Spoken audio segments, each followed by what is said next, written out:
خوبصورت تجزیہ کیا، اور آج یہ پتہ چلا کہ آپ باہر بیٹھ کے بھی پاکستان کی جو گراؤنڈ ریالٹیز ہیں اس سے پوری طرح آپ آگاہ ہیں۔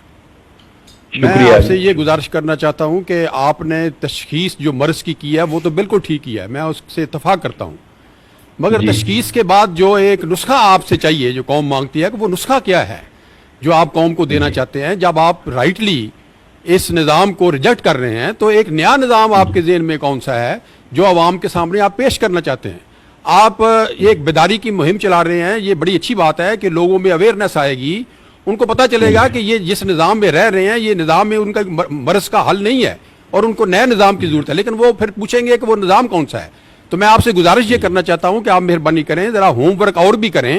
اور وہ سولوشن کی طرف، نسخے کی طرف بھی آئیں، تاکہ آپ کروڑوں روپے کے لگا کے جو بیداری لائیں گے عوام میں تو اس کے بعد ان کو کوئی روشنی بھی دکھائیں، کوئی امید بھی دکھائیں، کوئی ان کو سولوشن بھی بتائیں۔ یہ ضرور آپ کام کریں ساتھ ساتھ تاکہ پوری بات آپ کی پہنچے عوام تک۔ بہت شکریہ نظامی صاحب، آپ نے بہت بڑا بنیادی بڑا ریلیونٹ سوال کیا۔ میرا جواب بڑا مختصر ہے۔ میں نے صرف مرض کی تشخیص پر محنت نہیں کی، اس تشخیص کے بعد اگر قوم تیار ہو جائے تو میں نے اس کے آگے پورے نظام پر مکمل کام کمپلیٹ کر رکھا ہے، ایک ایک اینگل پر کام کر رکھا ہے، میری پوری فائلز تیار ہیں اور وہ ہر روز اس کے اندر اضافہ ہوتا رہتا ہے ریسرچ کے ساتھ۔ اس پر میرا مائنڈ ویکنٹ نہیں ہے، کلیئر ہے ہر چیز پر، لیکن میں اس کو اس وقت جب تک عوام اس تبدیلی کے لیے میری پہلی درخواست کو، اس شعور کو بیدار کر کے تیار نہیں ہوتے، ان چیزوں کو ڈسکشن میں اس لیے نہیں لانا چاہتا کہ میرا فوکس چینج ہو جائے گا۔ چونکہ اگر میں مثلاً کون سا نظام انتخاب ہو میں اس کا خاکہ دے دوں تو اس نظام انتخاب کے خلاف بغاوت فوکس نہیں رہے گا، وہ جو نیا نظام انتخاب کا ایک سجیشن دوں گا اس کے مختلف جو ڈیٹیلز ہیں وہ ڈسکشن میں شروع ہو جائیں گی، وہ ٹوٹلی ایک سبجیکٹ نیا پولیٹیکل سبجیکٹ بن جائے گا۔ اس کے بعد کیا کیا تبدیلی الیکشن کمیشن میں چاہیے، کیا کیا تبدیلی سیٹ اپ میں چاہیے، کیا کیا تبدیلی عدالتی نظام میں چاہیے، فراہمی انصاف میں چاہیے، ایک ایک سبجیکٹ پر کام موجود ہے میرا، مکمل ہے۔ اور یہ تو بڑے پرانے وقت کا مکمل ہے۔ جنرل پرویز مشرف صاحب کو بھی میں نے خدا جانے نصف درجن سے زائد نظام بڑی بڑی تفصیلی محنت کے ساتھ 3 گھنٹے ایکسکلوسیو میٹنگز انہوں نے مجھ سے کی اور میں نے بے شمار سبجیکٹ کے نظام دیے تھے ان کو۔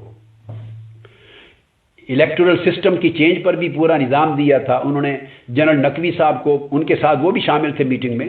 اور انہوں نے کہا کہ 3 گھنٹے میرے ساتھ میٹنگ کریں اور ان پر کویسچنز کریں اور ڈیٹیلز لیں، پھر فائل پوٹ اپ کریں۔ پھر انہوں نے بھی 3 گھنٹے لیے، جنرل مشرف صاحب نے بھی لیے، پورا کیس تیار ہوا، کنونس ہوئے، مگر نہیں ہوا، کچھ نہیں۔ اکاؤنٹیبلٹی کے اوپر پوری تفصیل 3 گھنٹے اجلاس ہوئے، ٹیررزم اور ان لینڈ سیکیورٹی پر ہوئے، بے شمار سبجیکٹس پر۔ اور پھر انہوں نے ڈاکٹر رانجھا صاحب کو بھیجا تھا، اس زمانے ان کی کیبنٹ میں ہوتے تھے، کہ اس سبجیکٹ پر کچھ اور ڈیٹیلز بھی ڈاکٹر صاحب سے لے آئیں۔ وہ پھر گھر پہ تشریف لائے، فیڈرل منسٹر تھے اس وقت وہ۔ تو خیر مطلب میرا تو اس وقت سے میں نے نظام، یہ جو ڈیولوشن آف پاورز کا، لوکل گورنمنٹس کا، اس کے اوپر پورے نظام کی تیاری تھی، میں نے سب کچھ ان کو دی ہے، مگر سب کچھ جہنم برد ہو گیا۔ میں اس وقت سے میں نے اپنے اس کام کو اپ ڈیٹ کرتا رہتا ہوں، میں نے اس میں کمی نہیں چھوڑی، اپ ڈیٹ کرتا ہوں۔ اور ورلڈ وائڈ چھوٹے ملکوں کے ساتھ کمپیریٹیو سٹڈی الگ ہے، تھرڈ ورلڈ کنٹریز کے ساتھ پاکستان کو رکھ کر الگ ہے، ایڈوانسڈ اور ماڈرن بڑے ملکوں کے ساتھ الگ ہے۔ میں نے 4 کیٹیگریز میں پاکستان کو رکھ کے ریجنل کنٹریز کے ساتھ الگ ہے، ویزا ویز، یعنی ایران ہے، بنگلہ دیش ہے، انڈیا ہے، آگے سری لنکا، ان کے ساتھ کمپیئر کر کے نظاموں پر کوئی کمی نہیں ہے۔ جب وقت آئے گا انشاءاللہ میں ایک ایک تفصیل سامنے رکھ دوں گا۔ 2 اسباب کی وجہ سے میں اس وقت ڈسکس نہیں کرنا چاہتا، ایک تو فوکس چینج ہو جائے گا، میڈیا بھی، ٹی وی بھی، اخبارات بھی، آرٹیکلز بھی، وہ ان چیزوں کو بہت سے لوگ، اور بلکہ ایسا کرایا بھی جائے گا کہ وہ ان چیزوں کو لے لیا جائے گا ڈسکشن میں، تو دھیان اور سبجیکٹ زیر بحث آ جائیں گے، اور میں جس بغاوت کی بات کر رہا ہوں کہ اس نظام کو اٹھا کے پھینکے اٹھ کھڑے ہوں، اس پہ فوکس ہٹ جائے گا ایک۔ اور دوسری چیز میں چاہتا ہوں کہ سردست اتنا سولوشن صرف بتاتا ہوں کہ اگر بغاوت کے لیے اٹھیں اور قوم بغاوت کرے، دنیا رجسٹر کر لے کہ قوم نے ریجیکٹ کر دیا اس نظام کو، اتنی تعداد میں نکلے، ایران میں بھی لوگ نکلے تھے اور مصر میں بھی نکلے ہیں، ٹیونس میں بھی نکلے ہیں، لیبیا میں نکلے ہیں، اور آپ کو وہ نکلے ہیں ایک بار، اتنا کم سے کم رجسٹر ورلڈ نے کیا کہ لوگوں نے ایک نظام یا ایک حکومت کو مسترد کیا، ایک سسٹم کو، اٹھے ہیں۔ جب اٹھیں گے تو پھر اس کے بعد میں سمجھتا ہوں کہ ایک قومی حکومت تشکیل ہو، قومی حکومت جو بالکل غیر سیاسی بھی ہو اور غیر فوجی بھی ہو. یہ پاکستان کی 60 سالہ حکومت کا پہلا تجربہ ہوگا. یا سیاسی حکومتیں بنتی ہیں یا فوجی حکومتیں بنتی ہیں, تیسرا تجربہ کبھی نہیں ہوا.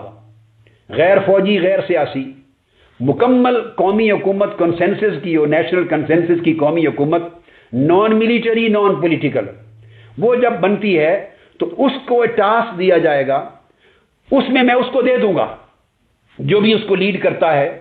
میں اس کو سارے نظام دے دوں گا, مگر شرط یہ لگاؤں گا کہ پھر لیڈ کرنے والا آدمی پھر ان تمام طبقات کے نمائندگان کو بلائے, انہیں اعتماد ملے, انہیں ایمانداری سے جمہوری طریقے سے ڈسکس کرے,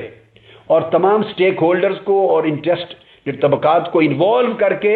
کنسنسس ڈیولپ کر کے ان میں امینڈمنٹس کرے, جو کچھ میں تیار کر کے رکھا ہے قوم کو دینا چاہتا ہوں. امینڈمنٹس ہوتی ہیں, ڈیولپ کرے, ان خرابیوں پر اتفاق ہو, پھر اس سسٹم کو کنسنسس کے ساتھ کر کے اس کو انفورس کرے, اور وہ انفورس کر کے جمہوریت کی گاڑی, سیاست کی گاڑی, عدلیہ کی گاڑی, انتظامیہ کی گاڑی, لا کی گاڑی جب صحیح معیشت کی گاڑی صحیح ٹریک پہ چل پڑے تو پہلا کام ہو اولی فرصت میں جتنا پاسبلی کم سے کم وقت ہو کہ پھر الیکشن اس نئے نظام کے تحت کرائے جو ان ساری خرابیوں سے پاک ہوں, اور کرا کے وہ گورنمنٹ کے لوگ جو ہیں واپس چلے جائیں نئے نمائندوں کو سونپ کر. تو میں اس وقت دے دوں گا سارا. پہلے میں 2 وجوہ کی بنیاد پر, ایک چاہتا ہوں کہ جب نظام آئے تو کنسنسس ہو, باقیوں کی بھی ان پٹ ہو, اور نمبر 2 میں فوکس چینج نہیں کرنا چاہتا.